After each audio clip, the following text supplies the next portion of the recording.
Hello, folks. Len the Legend here, and back in the saddle. It's been a little while since I've been in this position, ready to release a podcast. And it's been a while because, well, King of 94 and a few other things.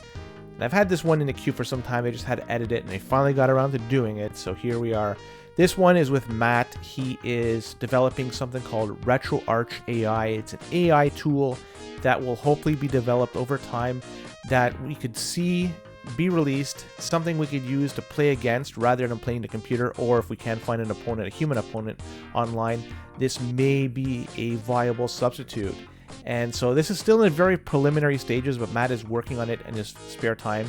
And forgive me for the audio quality because he is in China, so because of the great distance and so forth. So it was the audio quality wasn't perfect, but still I think it's good enough, and I hope you enjoy it.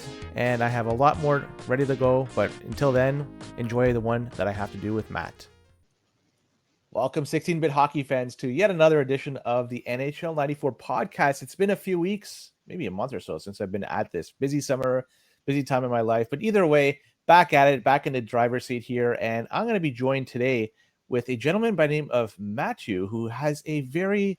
Well, I'm going to be learning about his background because it's not much I could find, but he does do one thing that is very interesting. That's about the RetroArchAI. But before we go any further, Mathieu, how are you, buddy? I'm pretty good. Here in Shanghai, it's 8 a.m. on Sunday morning, and we have some holidays, so quite relaxed. So for those who are unaware, he is the other side of the world. I'm recording Saturday night. It's Sunday morning over there in eastern part of China. It's the first time I got anybody from China to come on this show, but Mathieu is a Canuck, so he's over there doing his thing. But before we go any further, I just want to know a little bit about your background per se, to do with how you got into NHL 94, how you started playing it. I want to hear your story with NHL 94. So yeah, go ahead. Yeah, so basically, my first console was a Sega Master System, and eventually it was time to upgrade. And for some reason, I got my parents bought me the Sega Genesis, and the game, since I loved hockey, I got NHL 94 with it.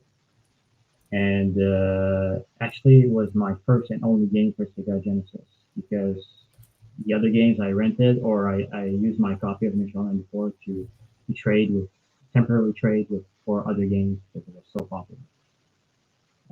And actually, I think it's the only game you really need on Sega Genesis. It's a And great game. yeah, it's like very deep, and Sega Genesis was very good at sports games compared to the Super Nintendo. I don't want to start any wars, but I think Sega Genesis was better for sports games because the CPU was more powerful. Yeah, and I And don't want to go into any wars. You're right. Let's. But if you have to trash any side, yeah, if you want to trash Super Nintendo, be my guest. I have no problems with doing that. I do respect the people that play it, and I actually am starting to play it myself. But no, sorry, I didn't mean to interrupt. But yeah, go on with your story. yeah. So well, I like Nintendo. Like I own some Nintendo consoles, just not the Super Nintendo. Uh, and yeah, so eventually, like I sold the Sega Genesis to because I wanted to buy a Nintendo 64 when the 64 came out. The Super Mario was 64 was very impressive and still is to this day. But I regret doing that. I don't regret getting the Nintendo 64, but I regret selling my Sega Genesis with NHL 94. Then fast forward many years later to I think around 2021. I'm interested in machine learning and the creative games. So uh, eventually I thought NHL 94 was a game that I really loved when I was a kid. It would be fun to improve the AI for it. And eventually I saw online that people were interested. Some people were interested by having a better AI player. So yeah, I started working on it, but on my free time, so it's very slow progress, much slower than I wish.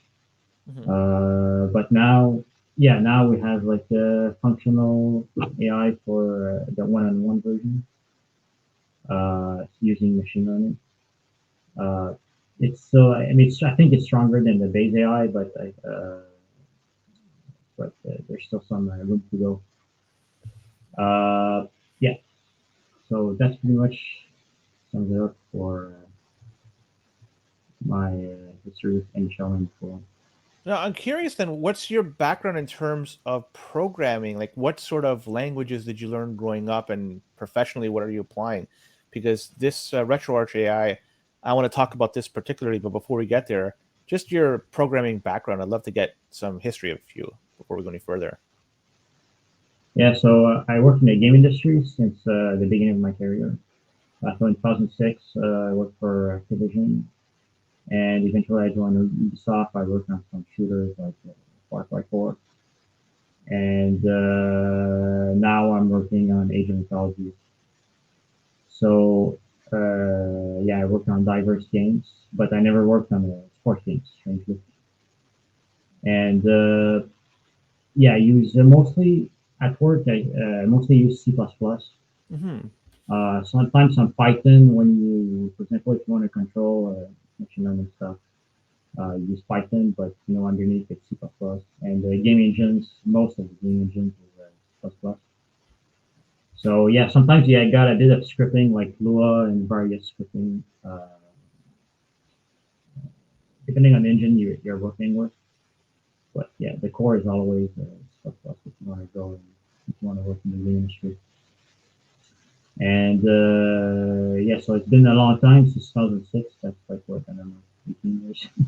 Yeah. So yeah, uh, yeah. So the yeah, that's pretty much my background with it.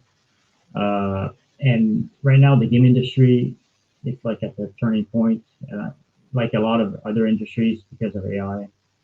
So but I think in the game industry, we're still trying to figure out AI, like how to best use of it. Like there's already some use of it, of course. To upscale the resolutions of games and things like that. But it's still the game industry. I think is still a bit slow to adapt to it because making a game is very hard from the start. Just making a video game is very hard. So Hmm. including machine learning with it makes it even harder, and the budget's always very tight. And so it's hard for companies to know how much money they should put on machine learning for guaranteed results when the project they're doing, the video game, is already very risky by nature. Yeah. So I think that's why it's a bit slower to see adoption in the game industry. Yeah, and certainly whoever does it like right the first time, it's going to set the path for how it should be done moving forward. Are you familiar with the way programming for video games was done way back when for like Atari, for instance? Is the way I mean, I'm going to just go into the weeds here. I'm just going into diverting into a different direction, but the way gaming industries now, like it's to build a game, you need a huge team of people behind it to create it, to think about it, to but back in the day, did you know that it was essentially just like a one person per game team? Like back in the Atari days, they basically just somebody came up with an idea, they programmed it, it may take them like 3, 4, 5, 6 months, but that's the way it was. It was just basically one person, one game. The way games have evolved, it's incredible, and it's like in the past say 40 years, and AI is going to be a further evolution to this. I mean, have you followed the way games have been developed over the years and throughout the history? Yeah, it's quite amazing, like all the transformation we went through. Like today, you still have one-man army games like Stardew Valley. There's huge success. Minecraft at the beginning was just one man. Huh. The core of the game was just one man.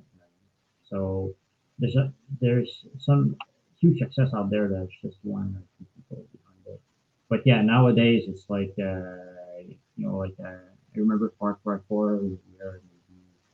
Don't remember exactly, but the ballpark is something like 800, 1,000 at the peak.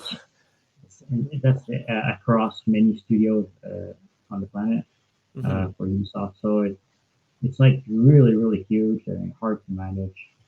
When you wanted to do a change, it's much tougher than when you're a very, very small team. Yeah. But you get this huge amount of manpower, and if you want to do something really new or uh, you know do something uh, that requires a lot of work, then having this huge team can do it pretty fast if you're structured properly, or if your engine is if you have the right tech. Now, with So respect, oh, sorry, yeah, go on. no, go on, go on. I was going to say that with respect to RetroArchAI, this is something I find to be fascinating. The fact that you're going into this, and from what I gather, this is a rather recent release. I'm not sure how long you've been working on this, but the first time I've seen the code is back in July of 2022. It came out first. Am I correct in that it was first released on GitHub 2 years and change ago? Uh, yeah, it's like it's yeah, I think it's 2021. Like there was this NHL 94 AI GitHub. The project was called NHL 94 AI on GitHub, but it was just like Python scripts. It was not integrated in RetroArch yet. It was just like you run some scripts and you can run the model. Uh, and it was it's still using OpenAI's Retro because to do their research, they use the video games to measure the performance of their algorithms and the models they're trying to develop, and also for reinforcement learning. So yeah, but at the beginning it was just a bunch of script. The RetroArch repo is just this year that I created because eventually I noticed like people don't want to set up a bunch of script, and I totally understand that. Hmm. They just want to like double click on an app and set the AI and play with it. So that's what I'm working on. So to make it much more user friendly. Yeah, but there's still a long ways to go, and it's in my free time. So recently I didn't have much time. Like the last month, I didn't have to really touch it Hmm. much. Yeah. So the goal of this is like to do a better AI for NHL 94 and to make it easily accessible. And eventually, people can tweak it and do tournaments. Like if they want to do AI, let's say AI tournaments with it. Oh, Uh, Also, it's all open source. Everything is totally open source. Like eventually, I hope like some people will want to participate in that. But I think it's not mature yet. It's not a mature project yet. So there's still a long ways to reach the goal I want. it's kind of a labor of love. You do it on the side, and it's for using something. You're mating two things that you love, both machine learning and NHL 94, and it's awesome to see that you're doing that. So some of the goals I see, you want to make it easier to use, easier to start up, but also better than the AI that's currently in NHL 94. But you've mentioned that it's probably already better than the AI, right? Is that correct? Or Yeah, it's a bit the for the one-on-one version, it's uh-huh. better. So I find it tougher to play against the machine learning version than the in-game one. But I didn't have feedback from the other players yet. Like, I don't know how they find it. Uh, Probably pro players can beat it easily because it follows the same pattern, but it uses tricks that the base AI cannot. So yeah, like it's definitely like a step up. But I think people like the people that on the NHL 94 Discord, like what I believe they're expecting is like the full the AI for the full version, like the 5 players team, and 6 of course. So yeah, that's I have no idea yet for that because uh, the thing to understand is like every time I try something, like just for the one-on-one version, the two models, machine learning models I trained. It's 32 hours of training. So Oh my I take a God. parameter, I wait 32 hours before seeing the results. So, and Why this is is it when that I long? got it correctly. It's reinforcement learning is not like it's not like they say it's not data efficient. It requires huge, like the AI requires to see a huge amount of games in order to start understanding simple stuff that the human would understand in just a Uh-huh. couple of years. Yeah. Like with all the hype we have, on the internet, it's amazing. Don't get me wrong. Like Yeah. GPT is amazing. Like it's really a big shift, and it has a bright future. But it's not AGI. It's not like it won't be Terminator anytime soon. One of the reasons because it takes a huge amount of data to in order to train. Even with a huge amount of data, it still makes some very basic mistakes because simply like we didn't find an algorithm or a model yet that was that efficient. So So yeah. I'm gonna go a little bit into the different direction, but then come back to this point of the discussion. Are you familiar with Alpha Zero? That's Google's AI that they use to train a chess model. Yeah, a little bit. Yeah. So the way I understand it, maybe you could correct me if I'm wrong, is essentially it learned itself, like it played itself over and over, and it just it figured out the right strategy, and now it is the best AI program for chess. It has beaten Stockfish, which was previously the king of the hill. So the Alpha Zero is now the best AI, and it did it all by itself. It learned through its own and just through playing itself. Now, is there any opportunity for RetroArch AI to do the same, where it could somehow play itself in a one-on-one situation and learn through that and develop a better type of gameplay? And it would take, as you mentioned, a tremendous amount of data and time to do it. But is that a possibility for this to become a reality? Yeah, that's part of my plan is to use self play. So basically, self play is very powerful, like play against itself, like you mentioned. Uh, so yes, this is part of the plan to one of the components I plan to integrate for NHL 94. It's going to make the AI much better. But this takes time to code and do it properly. Actually, NHL 94 is a bit more complex than chess. Yes. Chess is complex because of the possibilities. Like, don't get me wrong, it's like very Right. hard to master. But the basic of the game is very, very simple. Like there is, just so many pieces and so many moves you can do. And in Shell 94, you can do much a much larger number of moves. So it's for an AI, it's more complicated, I think. Got it. And yeah, Oh no, go ahead. I didn't mean to interrupt you. yeah, it's like Dota. Like I don't know if you saw Dota and Alpha and StarCraft AIs. Oh, I've heard of it. So yeah, yeah.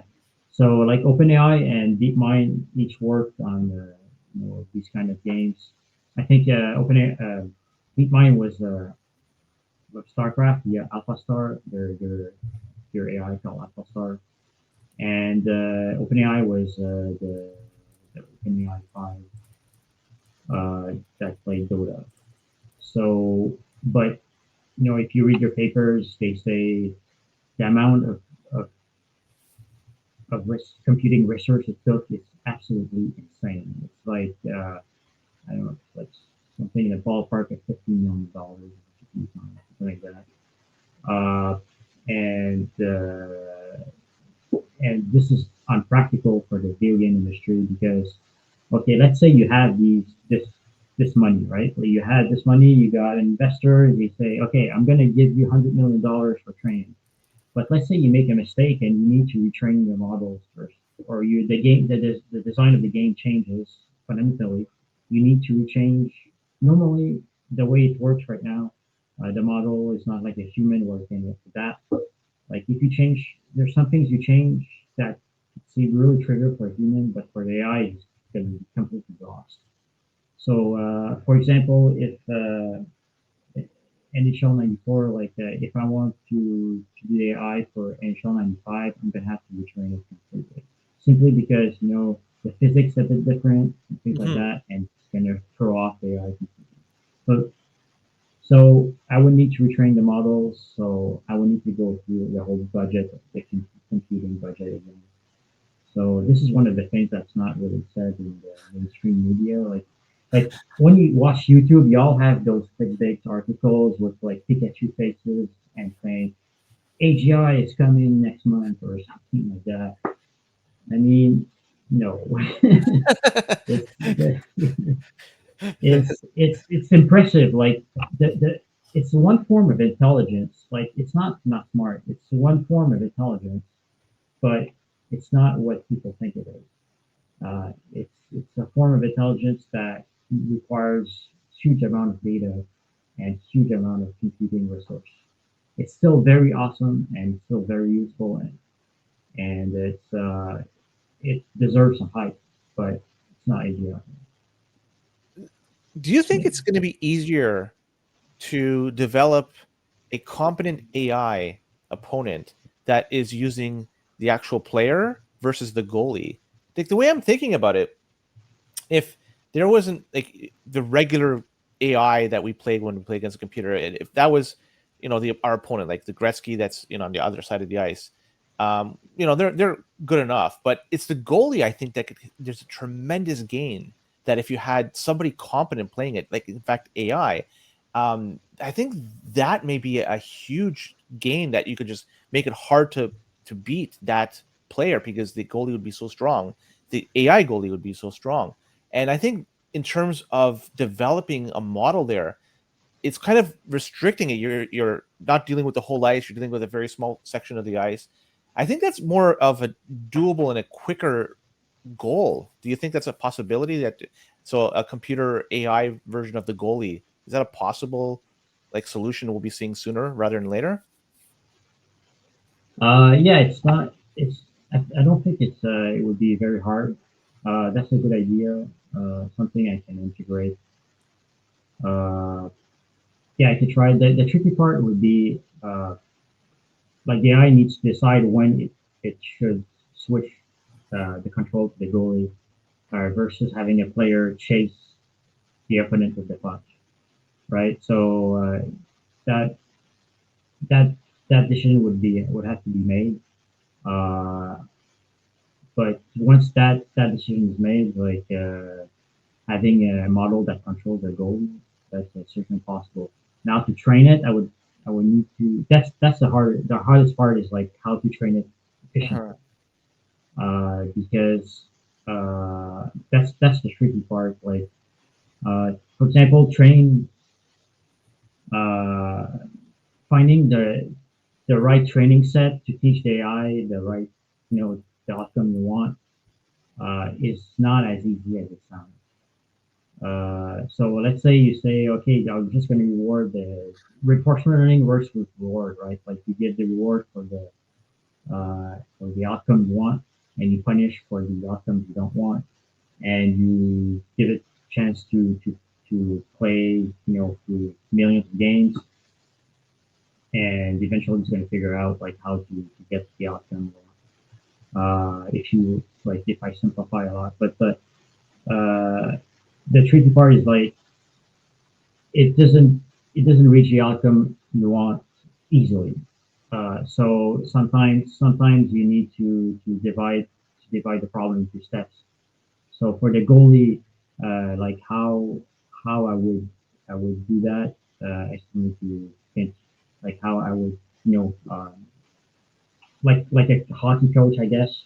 Like I guess what I want to say, like a hockey coach, like a coach, like you just tell the player, oh, you need to score more goals, or you need to be better at defense, right?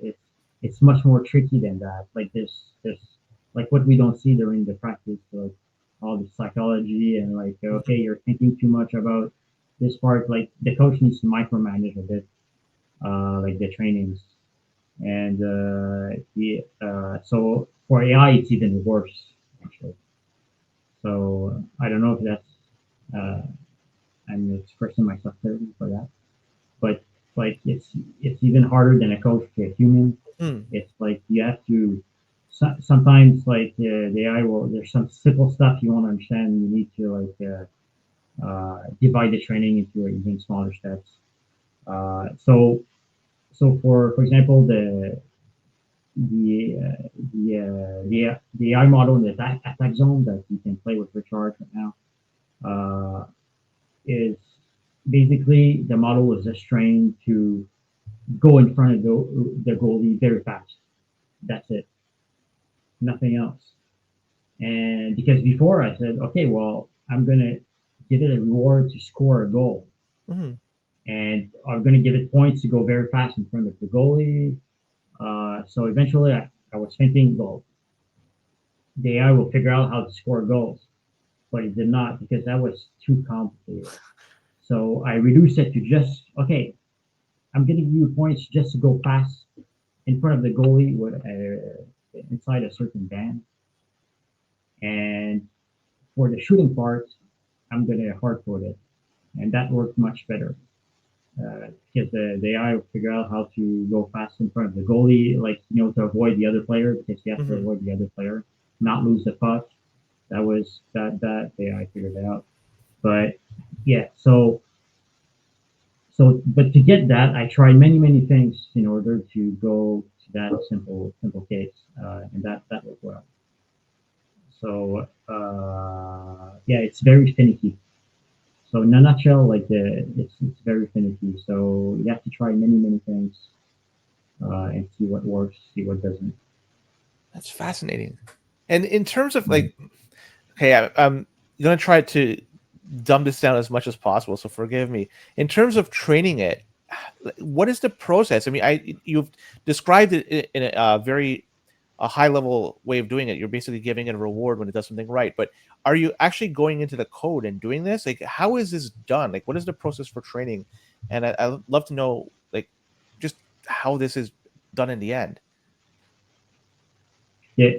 So I use two libraries. So OpenAI did during the research, they did a lot of useful libraries in order for the own research and they share it on GitHub. One is called OpenAI Retro, the other is OpenAI Baselines.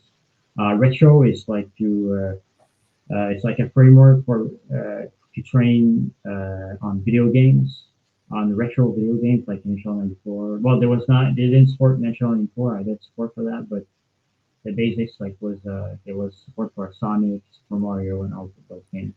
So it was easy to have for NHL '94. And baseline is for the algorithms like PPO.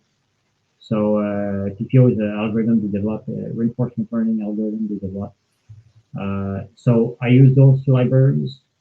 Then uh, the process is first you need to use PPO to and you need to define well first you need to define a model. So the choice of the model is not that also is not easy. So at first I choose like CNN. It's got a model called CNN, and this is for the visuals, so to recognize images. Hmm. And basically, I just feed what you see when you play NHL '94. The problem with this is like since there's a lot of action going off screen, the AI got confused and it was very hard to figure out what's happening. That's So true. I when never I thought about switched, that. Like the stuff yeah, that goes off the screen, yeah, it's gonna screw it up. Sorry, I didn't mean to interrupt, but you're right. That's gonna really screw up the whole process. Sorry. yes, but it's not impossible. Like I'm not saying it would be impossible for AI to figure it out. It's just that it would take huge, way more computing power that I don't have. So that's one of the main reasons. So uh, and so I tried this for a long time, and I never got the results I wanted. So I switched to MLPs, to, like a multi-layer perceptron. It's like much simpler model where you just feed directly the coordinates, but that would involve scanning the RAM, getting in the RAM, and extracting all the values for the player position, puck position, the score, and the stats for shooting, etc. So I extract all these stats and I feed it. I feed some of it to the multi-layer perceptron, and it's a much smaller model, much simpler. So it's maybe 10 times. I don't remember exactly the number, but it's like maybe 10 times as small as the CNN model. So it's much faster to train. And but you lose the visual information, so you got to make sure that you feed the right data. And that part is also finicky. Like the data, you have to feed it. You have to normalize all the coordinates because you cannot just like feed it the random values as is, right? You have to normalize. You have to process this data before feeding it to the model. And so yeah, I use NLP. And then TPO, there's a bunch of parameters. Like it's like that's an art form. Like how to tweak that algorithm to like the learning rate, for example. Uh, it's you have to go from trial and error. There's no there's no magic solution Mm-hmm. yet. And so basically, you use PPO to run the PPO algorithm and the model, and you to use to train the model on the game for thousands or millions of trials of games, and eventually you hope that the reward is increasing. And the most important part, like they mentioned yet, is like you need to define a reward function. So like how do you reward your so the PPO needs a reward function. Like how do you reward your AI? So to get the outcome you want. And as I said previously, this is much harder than it sounds because for for for simple games like Mortal Kombat, Mm-hmm. uh, well, again, Mortal Kombat is not simple to master. Like if you want to be a champion of Mortal Kombat, Street Fighter, that's not simple at all. I'm not saying that, but the base game is simple. Like you hit the opponent, the health goes down, and the reward is pretty much immediate. Like you won't wait Mm-hmm. 10 minutes for your strategy to pan out. Like the NHL '94. NHL '94, you, you you have to set up your like you're in let's say you're in the defense zone.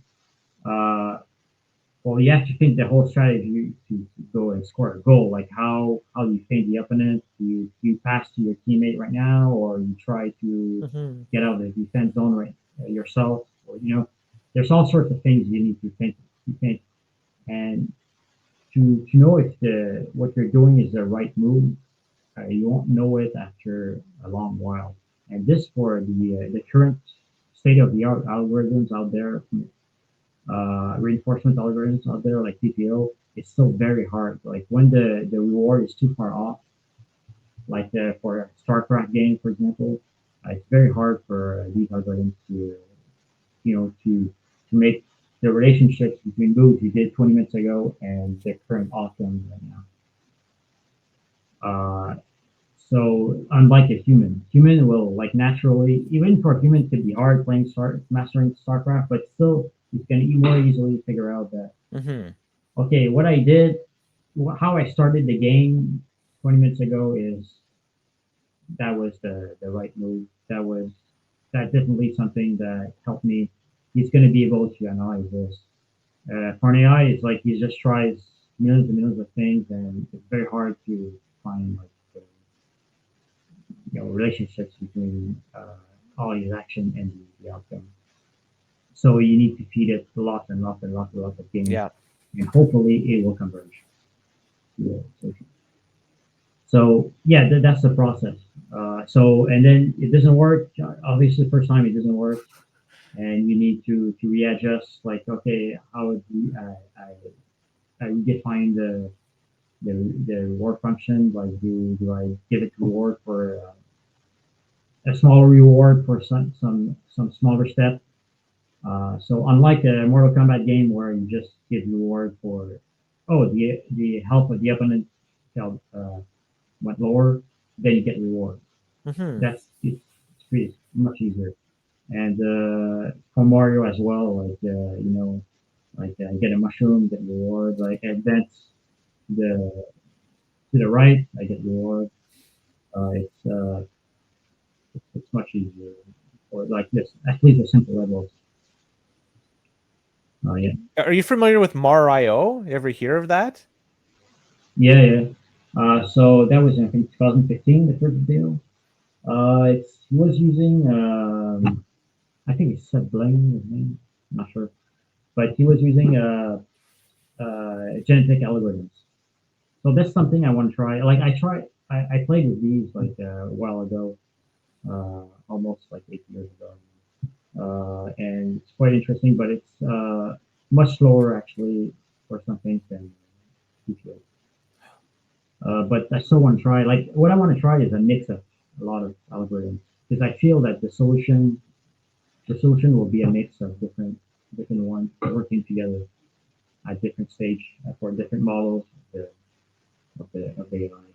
Right. Like maybe for the goal, yeah. There's a few things Well, you said, and just it touched on me, and I never thought about it. Like for instance, number one, players being off screen, like trying to like as a human, I could kind of figure out where they may be. I could just and where they may be coming from, but I guess a computer might have a difficult time of figuring that out at the onset. The second thing is how difficult it is how dynamic NHL 94 is. You were talking about Mortal Kombat, where the game is simple, where you could easily see if something is being done right. You just look at the energy bar of your opponent. If it's going down, you're doing the right thing. But NHL 94, it's a totally different thing. It's like a chess match, but a 4D version of chess. Like it's just way different. And it's just, it, yeah. And the third thing is the speed of it. You were talking about Mario being a little bit slower, or Mario being a little bit slower in terms of the programming that was used to the model for that. But in NHL 94, it's dynamically and it's fast. There's things are changing quickly. So there's a I never realized the challenges that are involved on making a competent AI to play NHL 94. And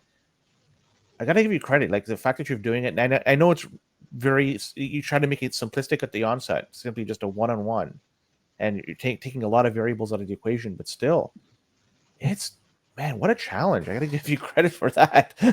Not sure if you want to add anything to that, but it just yeah, dawned on me right now. it's quite challenging. Like it's harder than I thought. Like initially. Yeah, so the fact that the reward is far off makes it challenging, but it's still much easier than let's say we do an AI for StarCraft. That's for sure. StarCraft is even worse. But like I wish I would have put more time into it. Like I could do that full time. Then it would go much faster. But Maybe we'll start a GoFundMe and have you quit your day job and do this on a full-time basis. yeah, I'm not sure my employer would be happy with that. But well, actually, at work, I did a presentation about that to my colleagues. Could you talk about that at all? Eventually, yeah, well, I did a short form of it on YouTube. So I have a on YouTube. I did a video about it. So it's not exactly like I present because there's some things I cannot say publicly, I guess. Uh-huh. But like the core of it is on YouTube. Like the interesting part is on YouTube. I want that link because then I'm going to add it to the show notes. So that way, if anybody wants to see it, it's there. So Uh, after, yeah, I definitely want that for people who are interested in watching it as well. yeah. So that'd be awesome. So, got a question to do with the trials. You were saying that you do thousands or sometimes millions of trials. What type of computing power do you have? Is it something exotic, or are you just simply using an off-the-shelf desktop or laptop to do everything? Oh, I have like a mid range gaming hardware for that. So I have an RTX 2060 Super. I have the 12 gigabyte version, not the 8 gigabyte version, but you don't need the 12 gigabyte version for that. And I have Intel 12700K, so the Alder Lake Intels, and so that's good hardware. Like when I say mid range, it's not like low tier hardware. That's good hardware, but it's it's reasonable for I guess the average gamer in North America. Hmm. So yeah, you could use that, and even on much cheaper hardware, you can get decent results. You're gonna wait, maybe twice as long, but even like on a GTX 1060, which is start to be another card, you can get reasonable results. And yeah, that's the kind of hardware I use. Like you don't need to overspend for this type of thing. But I plan to buy more because Hmm. I want to try many things at the same time. So uh, because like the way I work is like I work on my laptop, Hmm. which is a decent laptop, but I just prototype on my laptop, and then when I'm ready to do a full training, I upload it to my this server, my home server, so my little home lab. So basically, I can do multiple things at the same time, and but I plan to buy more so that I can try more ideas faster. That makes sense. Now, in terms of, I want you to walk me through the process. If somebody that's listening to this or watching this and they want to try out RetroArch AI, could you go through the process and how they can get this installed up and running? Just to play it. Yeah, Yeah, so they can go on my GitHub. Let me open it. and I'll put the link for the GitHub I on the show notes as well. Yeah, actually, a while ago I planned to do a video on it, but I didn't have time. So it's good that you asked. Uh, so Because I'm sure people since are going to you be like, I reminded, want to try this out. And, since I have you here, maybe you could just walk us through the whole process on how to get yeah, this done. so you can go on my GitHub. It's I'll send the link. Can I send the link in the Discord chat or Yeah, you can send it to me through Discord and then I'll add it to yeah? the show notes. But um, I have it here. And actually, I can share my screen maybe.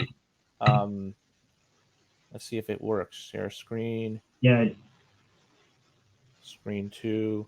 Well, hang on. This is pretty poor quality. Apologies for this. I'm terrible at the presentation. Slides? No, let's extra cameras, share screen. Gosh, I don't know how to make this work. Screen two. No, I have no idea how to make this thing work. This shares. Oh, yeah. well, you can just walk us through the process then. Like, just go through it. That'd be awesome.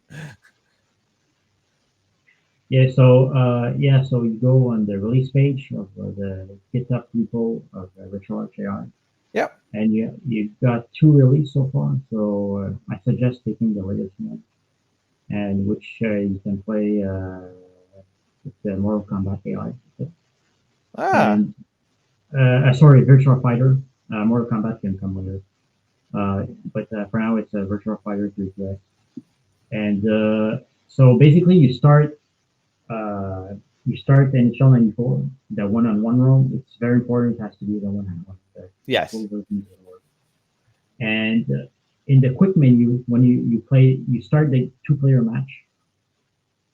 And in the quick menu, once the game started, in the quick menu, you can override one of the player controllers. So basically, it's just going to override the buttons of the controller. So depending if you're player one, then you want to override player two, Hmm. and if you're player two, you want to override player one, obviously. And if you want to just have the AI versus AI match, then you override both of them, and they can play for you. Uh, and yeah, so that's pretty much it for now. So I made it simple so that people just want to play against AI, and that's it. Eventually, I want to add like more information on screen, like for debug and be able to show like what's happening underneath in real time. Also, more options like to tweak level of difficulty, things like that, or what parts you want to use machine learning for the AI and what parts you want hard coded. Because just as a reminder, like the current AI is like a mix of hard code and a mix of models. So there's two models plus, like for example, like to go from the defense to attack zone, it uses it's hard coded. It's like normal. I mean, hard coded is just normal code. It's normal state machines. Uh, it's just for like the two precise parts that I use the model for. You'll be able to paint the goalie, Mm-hmm. and the other model is to for defense zone to catch the puck Mm-hmm. when you're in defense. So yeah, that's how it works. Uh, and then, but I put it in the Discord server, but I didn't have any feedback yet. Honestly, I didn't run after feedbacks because so many things to do that I don't want to hurry people and then not have the time to listen feedback. But eventually, yeah, I hope I can get some feedback so I can improve, maybe the UI or the AI as well. Well, Matthew, I'm certainly interested in this, and I'm going to give you some feedback after trying it out. And I noticed, I just want to confirm this though. It has to be built because I see there's both build on Linux and build on Windows. So when I clone the code from GitHub, I have to build it. So I have to compile the code. Is that correct? No, well, you can build it yourself, but you don't have to. Like in the release panel on the GitHub, I have pre-compiled version for Windows, Ah, okay. so no need to compile anything. Yeah, Excellent. So that precompiled stuff, it's available on Windows, Mac OS, and Linux. just Windows for now. If you want Linux, you're gonna need to compile yourself, unfortunately, for now. Okay, got it. So yeah, yeah. Any I idea if you're going figured to be Linux. releasing? Sorry, go ahead. No, go ahead. Go ahead. I was going to ask you if you're going to release one for Mac OS. I know there's a number of Mac OS users out there that might be interested in this. Yeah, I thought about this, but like I don't have Mac. I don't have a Mac anymore since a while. So either I can spin up a virtual machine or one of Uh my huh. servers uh, and try to build it, or buy a Mac. But uh, I don't have any key for this because that that would require quite some time to make it work correctly. Uh, but yeah, but if someone out there is listening and is a a Mac programmer, then feel free to Awesome. contribute to the project or make your own fork and make your own version. Uh, that, but for now, I don't see when I'm going to have the time Got it. this year to do a Mac. So yeah, from I'm guessing you're running a Mac, right? No, I'm running Linux. I run Linux. So what Ubuntu or No, it's Debian. okay? Oh, so you're Linux users. Oh, so Yeah, yeah, I'm you I'm don't one of have the to. few, and I think I may be the only one that runs RetroArch in Linux. And this is my gaming machine. This is everything for me. So I mean, I 100% Linux, 0% anything else. So when I try it out, I'm gonna Yeah, have to compile it. I'm cool with that. I'll be able to do it, I think. yeah. I run Ubuntu 2204 mostly for ML stuff.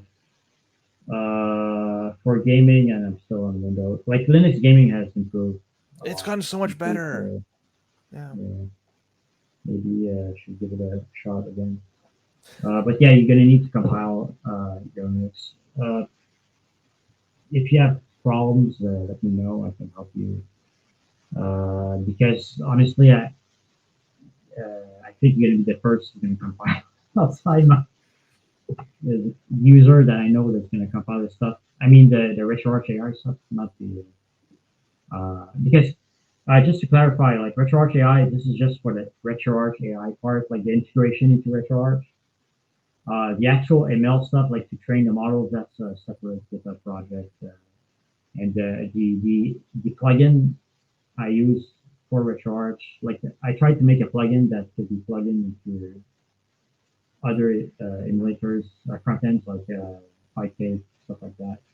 So it's a separate GitHub project. So Hmm. basically, you would have to compile this and then also uh, recharge it.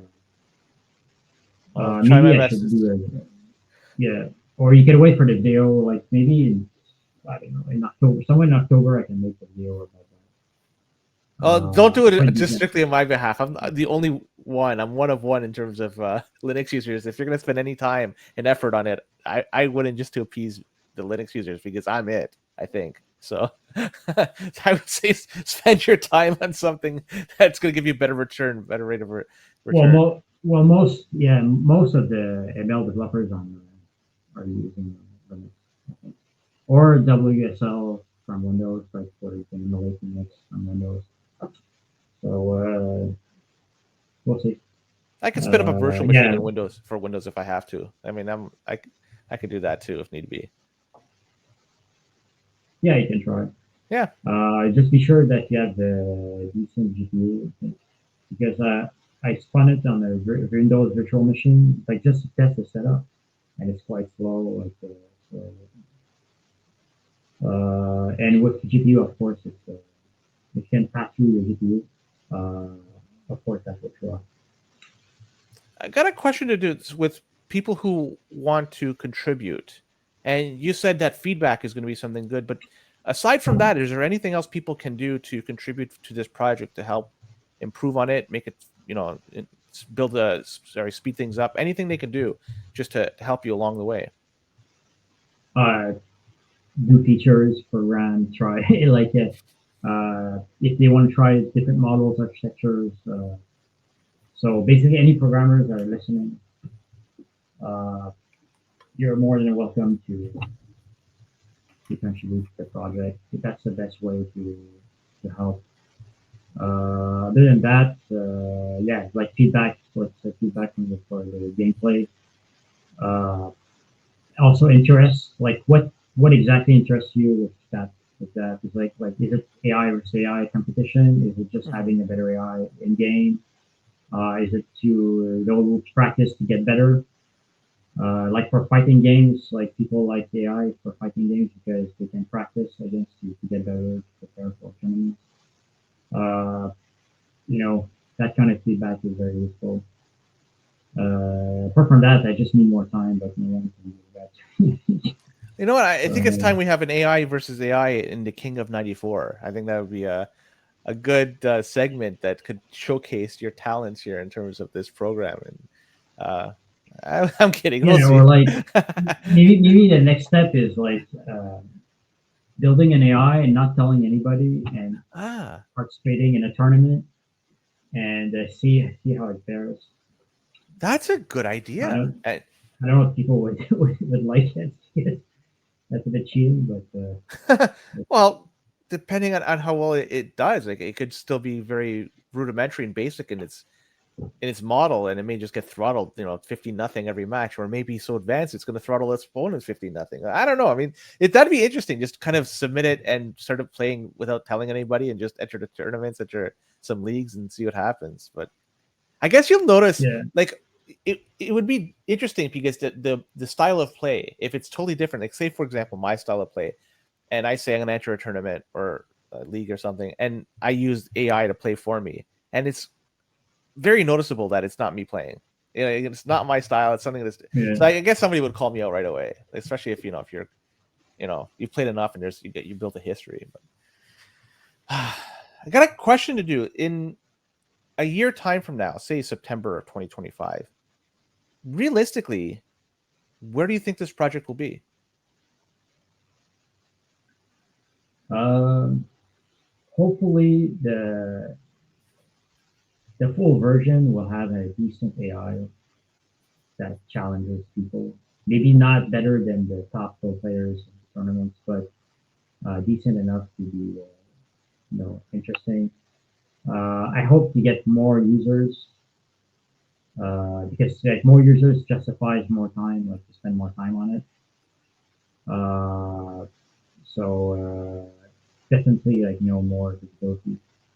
But yeah, like if I could try like self play in 1 year time frame, if I could try like self play and the full versions, and maybe like a model for the goalie, like you say, that sounds like a good idea. Uh, that would be, I think, a good step up and be able to, maybe participate in tournaments. That would be interesting. Also, like what I hope is eventually just what I forgot to mention is OpenAI Retro. I made a fork called Stable Retro, and some foundation that takes care of reinforcement learning libraries for researchers that are interested in it. And eventually they reach out to me and say we want to take care of Stable Retro, so I handed that project to them. Oh. But I'm still the maintainer of it. So and people are flocking to it. Like it's still like at the beginning, so there's not that much people, but like more and more people are using it. And instead of the original OpenAI Retro, because the original OpenAI Retro is in maintenance mode, and they no longer like all the manpower of OpenAI is on chat, things like that right now. So they just say to people like just make your own fork, and and that's what I did like a couple of years ago, and eventually like a lot of people were interested in it. And so yeah, like NHL '94. To come back to NHL '94, like I want it to be a lid like maybe researchers can use to test their AI, because I think it's an interesting game, more interesting than Mario or Mortal Kombat for testing stuff because it's deeper, but not complex enough that it requires budget that universities don't have. Because StarCraft, like universities, most universities don't have the budget of OpenAI. So I think that's a good NHL '94. I think it's a perfect compromise. The problem I see is that hockey, I think, is not as popular around the world as Yeah. we don't realize it, but like in China, hockey is Yeah, you're correct. there. There. That said, there's some very very strong players though. Like there's an arena, there's a garage league. I went to skate a couple of times, like, but not enough. It's not the culture is super not great. But there's hockey leagues. There's kids like they're very very very good at hockey here, and they want to become pro players. But it's a very tiny amount compared to the population Right. size. Yeah. Yeah. So that's I think the challenge is like if it was a soccer game, I think it would have way more visibility. But for me, and I'm Canadian, hockey first. So Yes. NHL '94 first. Is then the self-play part, is that going to be the holy grail if ever you achieve that? Is that going to really accelerate the whole process for learning? Self play, yes, it's well, holy. I think the holy grail won't be one single thing. It's going to be a bunch of things together. Yeah. So I don't want to like. There won't be any magic bullets. That I'm pretty sure of it. But unless like some AI labs find some magic formula one day, but for now it's not. So, but self play is going to be a very strong company. I think that's like that's a very strong tool you can use to improve AI. It's just the reason why it's not there yet is just like it takes time to Yeah. integrate properly and make it work properly. Uh, but that's a, yeah, that's something definitely that I plan to try.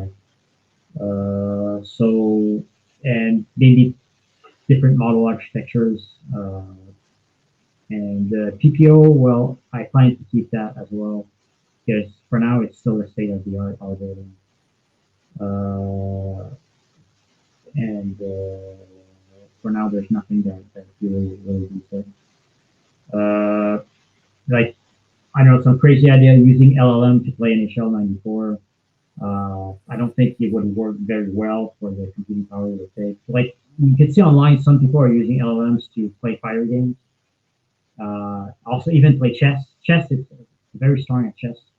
It's not as strong as like the real solutions, but like it's real one in real is like the actual solutions, but it's still very surprising. So maybe if I have time, I can try that. So I can use it on, but that's more on the crazy side. That's not really the realistic side. Is Yeah. is there anything else you want to talk about with RetroArch AI that we haven't talked about? Anything you want to bring up or anything? Because I pretty much exhausted that topic, but I want to make sure you have exhausted it as well. So Any last words about it? Anything you want to just talk about it that I missed? Uh, well, of course, I want to expand it to like many games, not just NHL 94 Mm-hmm. or like the fighting games. Like like the goal also is to give a second life to games. Like if you're tired of the in-game AI, then you have solutions. But this is a long way. Like, to make this mature is like a long way. It's going to require a lot of help. Like I cannot just do it all by myself. So eventually, I hope some other programmers will be interested. Like Stable Retro, there's other programmers contributed to it. Since then, it's been much easier. But for installing the RetroArchAI, like it's so new, and it's not easy stuff. Like you cannot just programmers that finish their day, they're tired. Like right now, it's Sunday morning, and I'm like my brain is still fuzzy because we worked yesterday actually. Oh man. Uh, so yeah, uh, so I don't know how I sound exactly, but No, it's fine. sometimes you don't want to go and learn some new GitHub project, and sometimes you just want to relax and play any Yeah, I song totally get it. something. So Totally I get it. understand programmers that they're not flocking to it, and also it's hard for me. It's like, is it really interesting? Like, does it interest Mhm. more than more than 100 people around the world? I don't know. So, but I guess in the future it will be. This in the long term future, like in 5 years, for example, I think uh, AI, maybe not recharge AI, but AI with retro games, like be able to generate new levels, have better AI opponents. It's really gonna give like a second life to things like modding already exists since the dawn of time, right? Yeah. Dawn of games. Like people make countless mods for Super Mario, countless levels. Uh, like their speed runs, uh, but AI, I think, is going to bring also this type of stuff uh, in the future. Mhm. But it's going to take more time because the technology is not quite mature yet to be easily usable. It will eventually get there, and it will eventually mature. Yeah, Now, as yeah. on a personal level for you, how much longer are you going to be working in China? Do you have a set time you're going to be there before returning back to Canada, or you're going to stay there permanently? No, well, I don't know yet. I just taken year by year. Got it. It's hard to say. The thing is, like, I'm far from my family, so Yeah. if my family was here, I would say I would stay a very, very, very long time. But if one day my parents start aging, something like that, then it cannot be far. So I don't know. But for now, I want to stay for quite some time. I Okay, don't want to move back. that's fair. Uh, yeah, simply because I feel at home here. Mhm. Canada is great, but for programmers, opportunities are very less likely. And also, it's fun to be in this place in China because you're near Japan, such Yeah. stuff.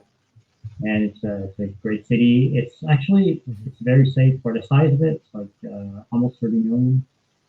I think it's 28. I'm not sure. Holy cow. Yeah, it's but it's quite safe. Like you can like healthcare is decent. Like you can see a doctor like immediately. Unlike Canada. Mm-hmm. You know what it is? It's incumbent on Uh, you, I think, to get those people that are playing hockey. You should introduce them to NHL 94, and maybe you could have some local NHL 94 games to play with some of the locals over there, and you don't have to deal with the lag internationally. You can just deal with domestic lag. So maybe you could get them on yeah, board.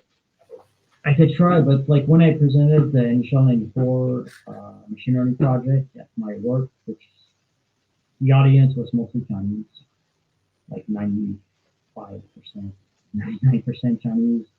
I mean, for them, hockey is not. Yeah, I mean, they were interested in the presentation, I think, but for them, hockey, you see, it's not something that resonates much. yeah. So I kind of giving up on that that part. But that's okay. Like I mean, like you don't, no one's forced to love Yeah. hockey. So I play by myself, and honestly, I don't have much time to play, so I'm so busy with work and that, so I don't play that much, honestly. Mathieu, any final words before we wrap up this episode? Anything? Any last thing you want to say or anything? Because this is it. This is your last chance. Nothing. I just again, I hope since it's Sunday morning, I didn't sound too sleepy or something like that. No, you were great, man. So I'm probably gonna listen to myself and be ashamed, but I don't know. We'll see. We'll see. But yeah, thanks for having me. It's like interesting talk. Eventually, I hope like some people will listen to it and we can have some feedback to the project. If there's some programmers that are listening to it, please, if you want to contribute, you're more than welcome to it. And that's pretty much it. So I'm just curious, like, where in Canada are you? Like the Just west outside or? of Toronto in Oakville. Oh, okay. So yeah, Ontario. yeah. So it's night here. It's Uh, 9:15ish right now in the evening. So yeah. it's I'm getting ready for bed in a little while. You're already starting your day. So different part of the world, different part of the day. So We're it's probably gonna go back to sleep, honestly. eh, And after that, and we and do some exercise. but Matthew, as you progress through this journey of working on this, any new developments, everything, feel free. If you want to come on the show and talk about it some more, I'll be happy to talk to you in the future. So you keep plugging away with your spare time. If you have anything that's new, anything you want to talk about, man, just let me know. We'll get you back on. So appreciate you taking the time to come talk to me about it. This has been awesome. Sure thing. And with that, we're done this episode. Hope you enjoyed it. I'll be back at this rather soon. I got one lined up very, very soon. I don't want to say who, but it's going to be a fun one. But until then, keep your controller plugged in and your stick on the ice.